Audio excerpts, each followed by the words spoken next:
ব্রুনাইতে বর্তমানে সরকারিভাবেও যাওয়া যায়। অনেকে বলতেছেন যে ভাই ব্রুনাইতে সরকারিভাবে যে যাওয়ার যে কথাটা বলতেছেন সেটা বর্তমানে আসলে কিন্তু চালু নেই।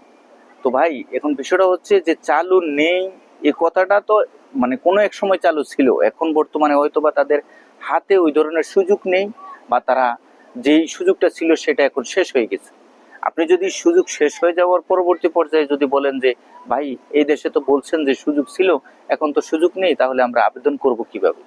ভাই একটা দেশের সুযোগ তো আর সারা জীবন থাকে না, সব সময় সারা বছর চলমান থাকে না। যে সুযোগটা যে সীমিত সময়ের জন্য আসে ওই সময়টা অনুযায়ী যদি আপনি শুনে থাকেন, আপডেট জেনে থাকেন, তাহলে কিন্তু আপনি সেই সুযোগটা কাজে লাগাতে পারবেন।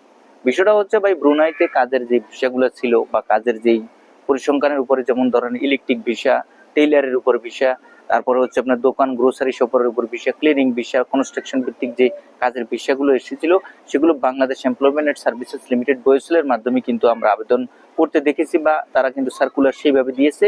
এখন বর্তমানে যদি আপনি যেতে চান তাদের সাথে, মানে এই সংস্থাটির সাথে যোগাযোগ করে যদি কোনো ধরনের সুযোগ সুবিধা থাকে তাহলে আপনি যেতে পারবেন। আর তাছাড়াও অনেকে চাচ্ছেন যে ভিজিট ভিসা নিয়ে সেখানে পৌঁছানোর জন্য। ভাই ভিজিট ভিসা তো সম্পূর্ণ আলাদা বিষয়। আপনি সেখানে গেলে ভিজিট ভিসা তো আপনাকে দিবে 3 মাসের বা 1 মাসের, বা আপনার হচ্ছে 20 দিনের বা 15 দিনের, যেটাই হোক। এই 90 দিন থেকে সর্বনিম্ন 60 দিন, 30 দিন, 45 দিন, যেটাই দেখ, যে সময়টাই দেখ, আপনাকে এই সময়ের ভিতরে আবার সেখানে গিয়ে আপনার বৈধভাবে কাগজপত্র তৈরি করতে হবে। যদি না পারেন তাহলে আপনি সেখানে অবৈধ হয়ে যাবেন। সুতরাং আপনাকে এই বিষয়গুলো বুঝে শুনে ব্রুনাই দেশটির জন্য আবেদন করতে হবে। আশা করি বুঝতে পারছেন। ধন্যবাদ।